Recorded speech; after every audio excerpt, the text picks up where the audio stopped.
Say your first name for me and your last one, just so I have it correct. Zanna Dutton. Okay, and Zanna, Zanna. Okay, perfect. So tell me how you and Andrew met. We met on a dating app. We actually matched on 3 different dating apps, and I ghosted him twice before we finally connected. Like, we talked a little bit, but then I was kind of all over the place. So I just ghosted him. And so by the 3rd time, we matched again, and his first message was, "Oh, hey there." I thought, like, that's funny, because I recognized him too. Um, and we actually joked about it a lot, about how he was persistent. And I always said, I was like, I'm so glad that he was, because um, he just turned out to be such a beautiful person. Like, I never expected to find what I had with him. But and I actually almost didn't even go to the first date. I told him that too. I said I almost didn't show.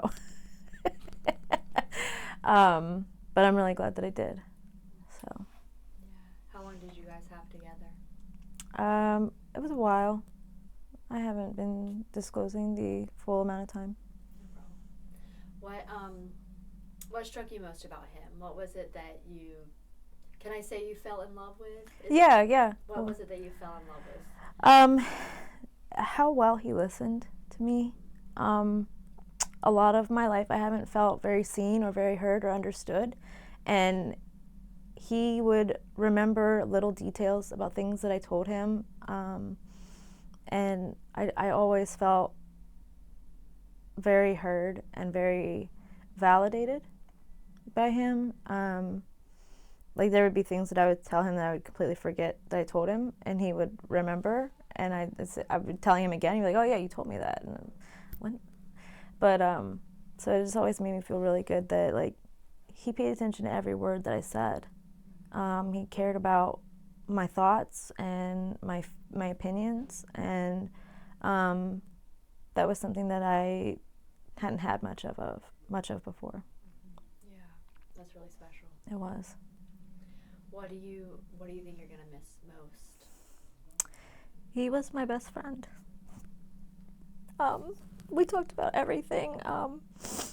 I would call him and be like, "Hey, I have tea, let me tell you the tea." And he would do the same, like, and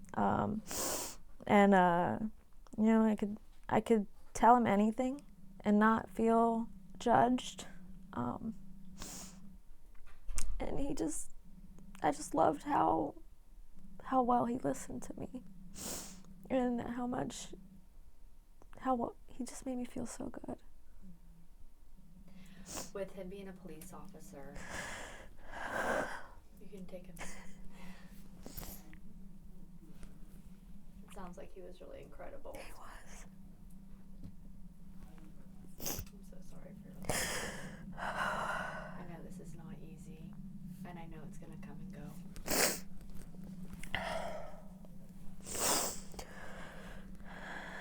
Yeah. I should have gotten tissues. That's okay. Yeah, we want to get some. And we'll just keep talking real quick. Let's talk about some, like, happy memories. What did you guys like to do together? I introduced him to thrifting. No way. Yeah, that was a completely new experience for him. It was really funny. So when I was moving, when my parents and I were moving, there was one day I had gotten off work and I needed to do a bunch of things, but, like, all of my clothes were packed up and I didn't have anything to change into. So I didn't want to wear, like, I wear heavy steel toe boots at work, and I said I didn't want to be moving in those. Thank you. And I needed a change of clothes, so I was like, let's run to Community Aid real quick. I'm gonna get an outfit. He's like, what do you mean? I was like, I need to get clothes. And so we went to Community Aid. I got a whole outfit for like $20, and he was like, what? This is a whole new world for him. And so after that, we just, on Wednesdays, Community Aid does half off. So I was like, let's go to Community Aid. And we just loved just walking around and picking up people's discarded treasures, and just, it was, you never know what you're going to find there. And we'd pick things up and be like, why did anybody even own this? Like, And we just joked a lot. There were things that he had seen there, and he's like, "Oh, that'd make a great April Fool's joke," like, So we really enjoyed that, and we liked to go to antique stores. He liked to read. We would talk about books a lot, and we watched a few shows together that we were really into. But like we did everything together, and it was like, even if it was just like he went to the dentist with me, and it just it was like, even like annoying things that you have to do, like they were fun because he was there. So you just spent time together. Yeah, I love that. Just quality time. It was. I would call him on my way to work every morning. I'd kiss him goodbye, I'd leave the house, and as soon as I got in the car, I'd call him, and he'd talk to me on my way to work. And then as soon as I got off work, he was the first person I called, and I'd talk to him on my way home. And that's something I'm really going to miss. You were really close. We were. We were. When you learned he was a police officer, did that scare you? Did you have any thoughts about him running into dangerous situations? Or was it, I guess, what was like the reality of that? Did it ever occur to you that something tragic might happen? Not at first. When he first told me he was a police officer, I knew that before I actually met him in person. And I thought that was a really impressive and honorable career choice. It surprised me. I didn't expect him to be a police officer. But I had family that worked in law enforcement and in the military, and so it didn't concern me until we got closer. And the more I learned about like his day in and day out at work, I was slightly concerned, but not really. Like I knew he always wore his vest, and I knew he was careful, and he took many precautions, and he was smart about his job. So I wasn't very worried, because I knew that no matter what situation he was in, he would make the right choice. I think the only time I was actually very worried was Saturday, when I saw everything that was happening. Yeah, he sounds like he was very, very cautious. He was. Wearing his vest, and he did so well in school, Mm-hmm. and he was so smart. He was, and he always carried, and I always felt safe around him. Yeah. So. Yeah. I think Congressman Perry said that he actually helped save another injured officer's life. He was like pulling him. On Saturday? Mm-hmm. He was like, I guess, like after everything happened, he was trying to help another officer. I didn't know that. Just sounds like super noble. Yeah. Right. Just sounds like Andrew to me. Yeah, it does. Right? It does. Yeah. When I heard about what happened, I was texting a friend of mine. Actually, they were sending me, like updates on everything. And at first, I was like, well, it's in a different township. I said, he's probably just out, doing what he does. And then the more that was being posted and the more serious it got, I remember texting that person. I said, I think Andrew's there. He probably got called to assist. And I said, I'm a little concerned because I haven't heard from him in over an hour. But I figured he was busy, but I never imagined he wouldn't come home. When was the last time you saw him? Was it that morning? Yeah. He got up that morning, and he was rushing out the door. He kissed me goodbye, and when he got to work, he texted me and he said, I'm a little irritated, I'm a little annoyed with myself because he said he always set his alarm for 4 a.m. so that he had an hour to cuddle me before he went to work, and he overslept that morning. And he was upset that he didn't get to cuddle me and he had to rush out.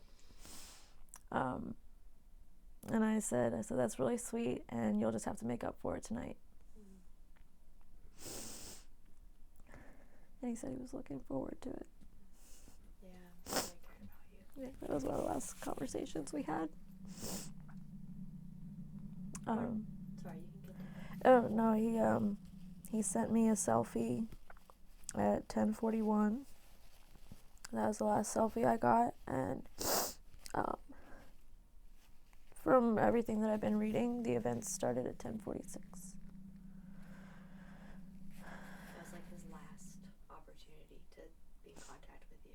Yeah, and he didn't know that would, so, yeah. What was his day like as an officer? Did he work day shift typically? His schedule rotated, so Okay. he would have been starting third shift today. Okay.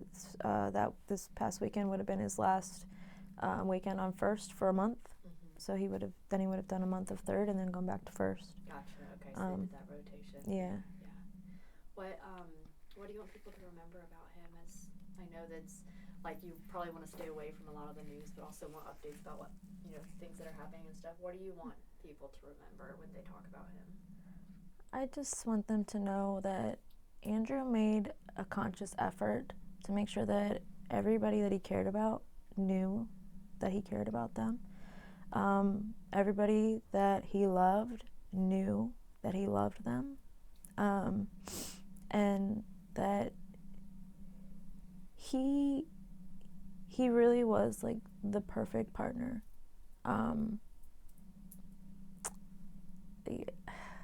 He really was perfect. And he was just such an incredibly special person. Tell me about your tattoo. So the tattoo, it's actually, I wanted it to look similar to his badge, but it's a little different. His badge would have just said 18, but I wanted it to say 4818 because that's the number they would call him on the radio. And I drive garbage trucks for work, and the two trucks that I drove the most were 548 and 418.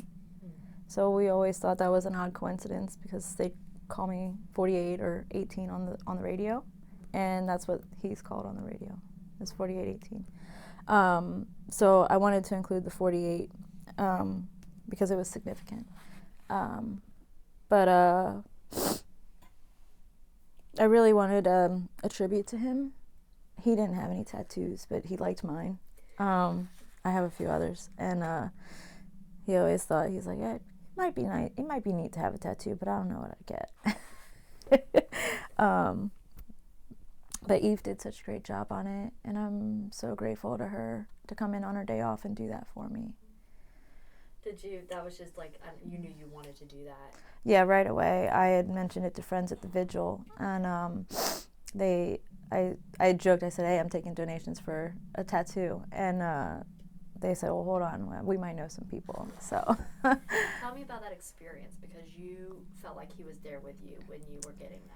Yeah, so while Eve was drawing up the tattoo, she had music playing in the background, Smash Mouth was playing, and we're just talking, and she's drawing, and all of a sudden it sounded like a police radio, like it's going off in the waiting room, and we both heard it. She stood up and she said, what was that?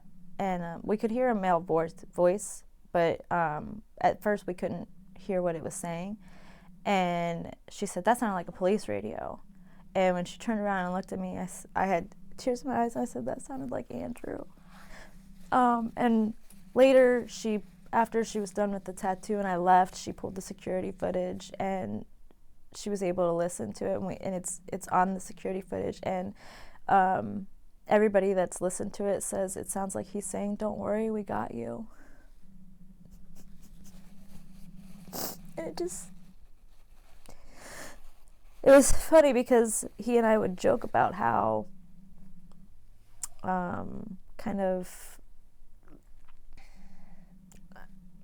stern we both were on the radio, like, because sometimes we would talk during work hours, and he'd hear people call me on the radio, and he would say that I sounded like a completely different person on the radio, and then they'd call him on the radio, and he'd just be like, advised. So we would joke about how we both talked on the radio. So it was really cool for him to reach out to me through the radio in that way. For you to hear that. Yeah. That's really special.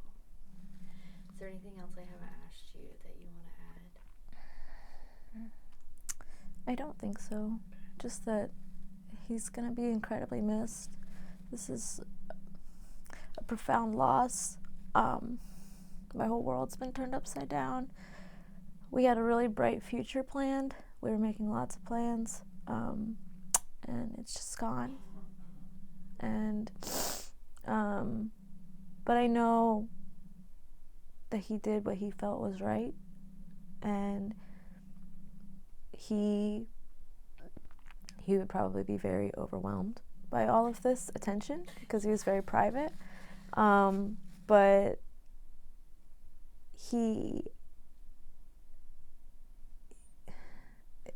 it's exactly what I would have expected from him. You know, I would have expected him to respond to that call and be one of the first ones there and taking care of everybody. That's just who he was. Really sorry. Thank you. I'm going to sit next to you so she can just get some video of us. Sure. While we dry our tears. Yeah. Oh, you actually did very well.